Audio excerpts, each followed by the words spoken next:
May the words of my mouth and meditations of all our hearts be acceptable to you, O Lord God, our rock and our salvation. Amen. Please be seated.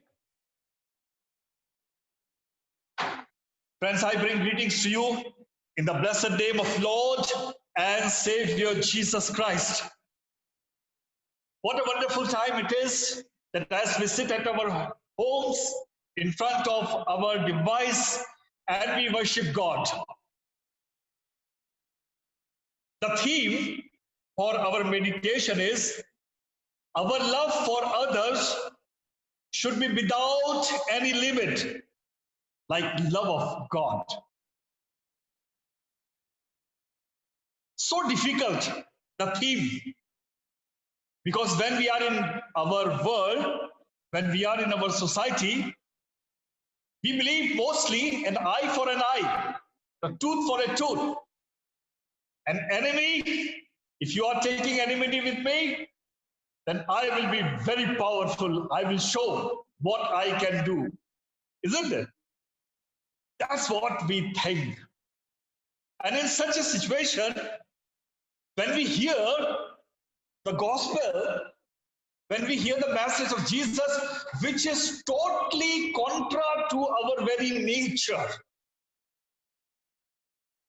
I think Jesus, he continued to challenge us. He continued to bring his message to us for the change. For every parable, every miracle which Jesus did has a definite purpose and for the social change, transformation, and liberation. That's the beautiful theme which Jesus did. And this is where lies the uniqueness of Jesus the Christ, who goes beyond, who challenges each one of us out of our comfort zone. And this is where today, in the midst of pandemic, the message of God is loud and clear.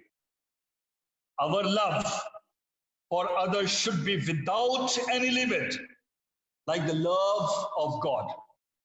We definitely meditated upon the beautiful passages which we have heard from gospel. There is a legend about an African boy, and his name was Emmanuel, who was always asking a question. You know, that small children, they keep asking the question. And one day, this Emmanuel, he asked a very difficult question. And he said, what language does God speak?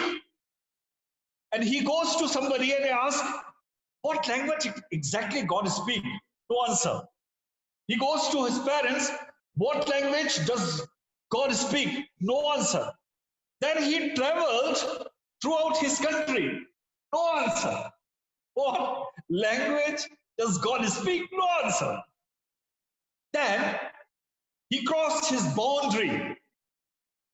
He came in the night in a very small village. The name of the village was Bethlehem. And as there was no room in any of the local inns, he went outside the village in search of a shelter for the night. Then he came to a small cave and he saw that it was also occupied. It was occupied by a couple with a newborn baby. There was a child. Then Emmanuel was disappointed. He was not finding any place to rest. He just turned and he started walking off. As he was walking off, the young mother, she spoke, welcome, Emmanuel. We have been expecting you. And the boy was amazed that the woman, she knew his name. He was even more amazed when she went on to say, for a long time, you have been searching an answer. What language does God speak? Tonight you can see the language with God speak. Now your journey is over here. God speaks the language of love, which is expressed in sharing, caring, understanding, mercy, and the total submission. God speaks in love. I think if I ask you, please recite one Bible verse, which is your favorite, I'm sure that 90% of all of us, we will raise our hands and say, John 3:16. God so loved the world that he gave his only son, Jesus Christ. And then we say proudly, the son was given for me. So wonderful. Love. Oh, we live in such a fast world. The love has a different meaning. It's changing every day. But the meaning of love remains same. Meeting a person exactly as that person is. Not adding our thing, our expectation that this man or this girl should be like this, then only I will love, otherwise bye-bye. I'm not going to love. Bible challenges us every day. The incidents, the historical events which Bible projects to us, it gives us new energy to rise up from our selfishness. Look at this beautiful passage which we just heard in Genesis. Now, Jacob, after the death of Jacob, there was a fear and insecurity among the brothers of Joseph. Now the brothers, they were thinking, what we did to Joseph, he is now going to take revenge from us.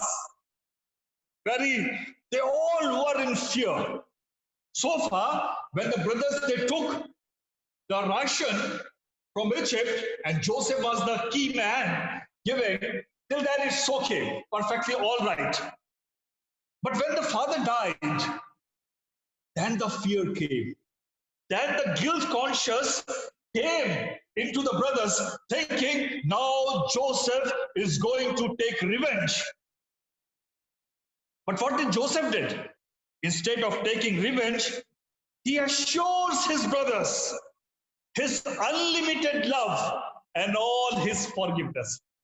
When we do these two things, love and forgiveness, our heart, it becomes definitely right, light, and we feel happy. That's what here the Joseph is doing exactly the same. That forgiving all his brothers, assuring them, I love you, I am with you, I am for you. Then we see St. Paul's. In our Romans passage, St. Paul goes on to speak of one debt. And that this debt, every person must pay. And then how? He says, you must pay every day the debt of love towards each other. Oh, what a lovely thing. Love for one another. Every day you repay. Tell them, I love you. I stand for you.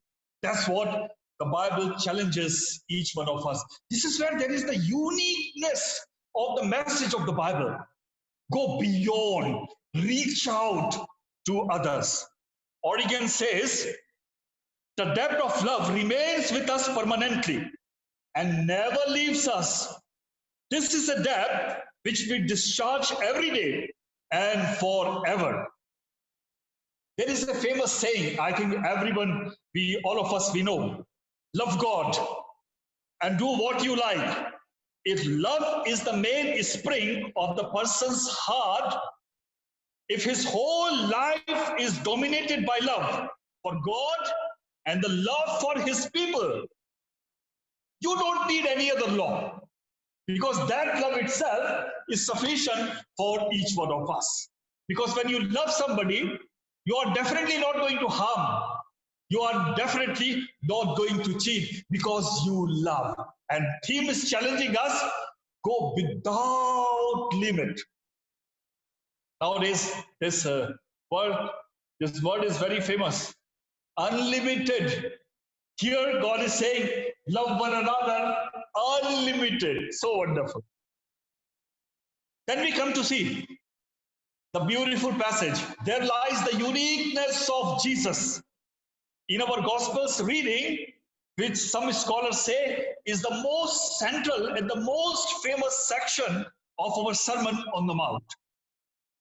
When we study this passage, we must try to find out what Jesus was really saying.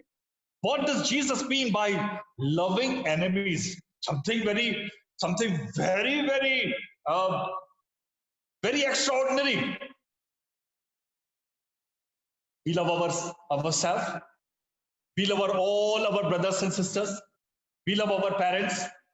We love all those. But here, the passage is saying, love your enemies. My goodness, I don't want to see my enemies. And Jesus passage says, love your enemy and pray for them. Now, this is something which is unique, which is challenging us. And when Jesus says, love your enemies, I have no other options but to follow what he says exactly. In Greek language describes 4 different types of different words for love. There is a word, it's called storge. Storge is the family love, the love of a parent for a child, and the child love for his parents. Storge. And I think we find in our family the love and respect toward one another, isn't it? The parents, they love child, the child loves parent, and all brothers and sisters, perfectly fine. Then there is a word, it's called eros. It's a noun. This eros describes the love of a man for a maid, for a woman. And in this love, there is always a passion. And there is always a sexual love. This is eros describes as the terrible longing. My friends, you just go and open a music channel today, and then you see that this kind of love, erotic, is always displayed. You would see the terrible longing and the vulgarity into that. It's most of the time, it is so difficult to look at that erotic. This word, of course, shows a passion of a human love. But as time went on, they began to be tinged with the idea of lust rather than love. And these words was never occurred in the New Testament after that. Then there is a beautiful word, it's called philia. There is another word, this describes the real love, real affection. Began to be, this is the word which describes the person's closeness and nearness to his truest friend. And we see a wonderful example in the relationship, in the friendliness of King David and Jonathan. It was so wonderful. They love one another. So that this philia is talking about the love between the friends which we have. And above all these, what I mentioned, the storge, the eros, the philia, these are very easy to follow. But the love that Jesus is speaking here, especially in this passage, is very, very difficult to follow. If we regard a person, it's called agape.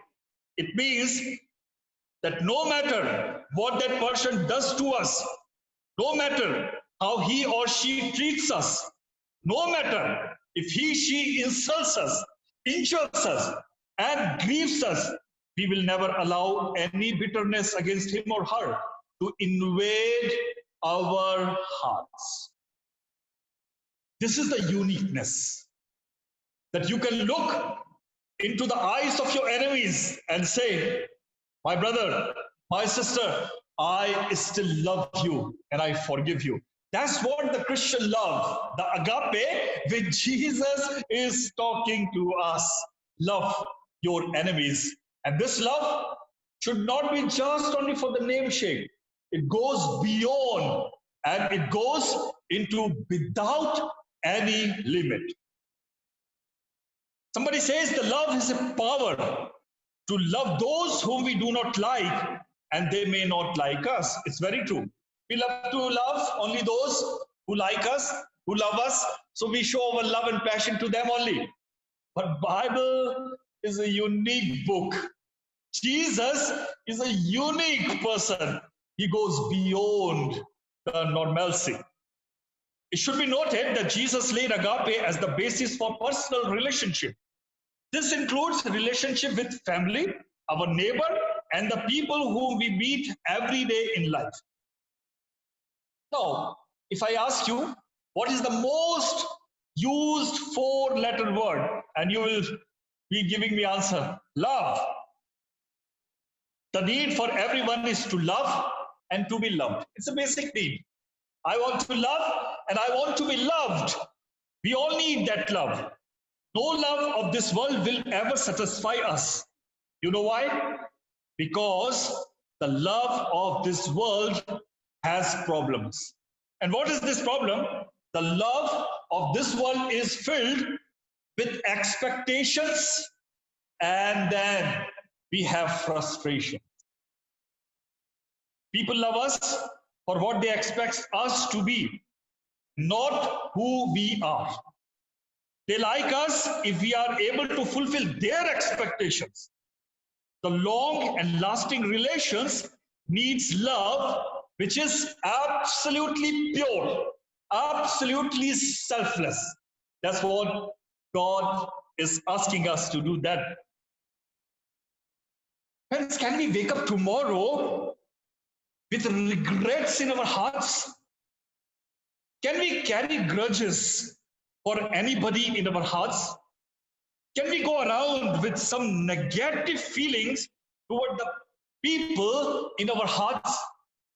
We never know what if that person is not with us anymore. You and me will not be even have the opportunity to ask forgiveness. And in that such situation, we have to carry this burden being unforgiven. That burden is terrible. So therefore, if we are waking up tomorrow, let our hearts be clear. I have nothing against anyone. And I think that will be fantastic one. And then we do not know who will go away from us from this world. And this is where it is so important. Who will go from this world first? We never know. This is where it is so early, it's so good that even today, let us be in haste to reconcile to all our friends, and even I will say, whom we did not like, to reconcile, to come to the God's table. One 70-year-old auntie, she will always tease the nephew. Whenever she will go to the wedding, and she will say, hey, next is your wedding. Next is your wedding. You know, the young people, they do not like to be reminded that when they're supposed to get married. And this nephew will always be very irritating. He will try to go away from this auntie because the auntie will say, next is your turn. Next is your turn. What happened? This nephew got the chance in the funeral. And now this boy, he goes to auntie and say, auntie, next is your turn. Who will go first, we never know. Agape is the love which needs action in practical from us. We need to be very practical. It needs determination to do something. I was visiting one family, and as I reached there at the door, the message was loud and very clear. The message says, this of our house is free from any child labor, action oriented. Action really showing that we care, we support. Agape is the unlimited love for others. It is the commandment from Jesus himself, which does not only involve allowing people to do so as they like to do to us. This involves that we should do something for them. We must do something for them. And this is where, during the time of this corona, when our neighbors are hungry, when our neighbors are in pain, this is the agape, which we're reaching out to the people to help whatever way we can. Whatever might we have, with that might, let us help one another. Not because for me, because God had asked us to do this. Lastly, the verse, Matthew chapter 5, verse 48 says, be perfect as your Father is perfect. Now there is another problem. How you and me can be perfect as God is, it is very difficult verse to follow. It is asking us to be as perfect as God the Father himself is perfect. You ask anybody this question, people will immediately reject this asking and saying, nobody is perfect in this world. But my friends, when Jesus is asking us to be perfect, it means there is a definitely some way to become perfect as Father. Otherwise, why would Jesus ask us to be perfect as God? There is some way we can be perfected. The perfect meaning is a functional value. A thing is called perfect if it is fully realized, the purpose for which it was planned and was designed and made for. The purpose of God sending Jesus into this world was to make this world a perfect world. The perfection of God's love is shown on the cross. That's the perfection. One beautiful picture on the cross reads the word, I asked how much God loved me, and God stretched his hand, his arms fully sideways, and he says, this much. And he died on the cross.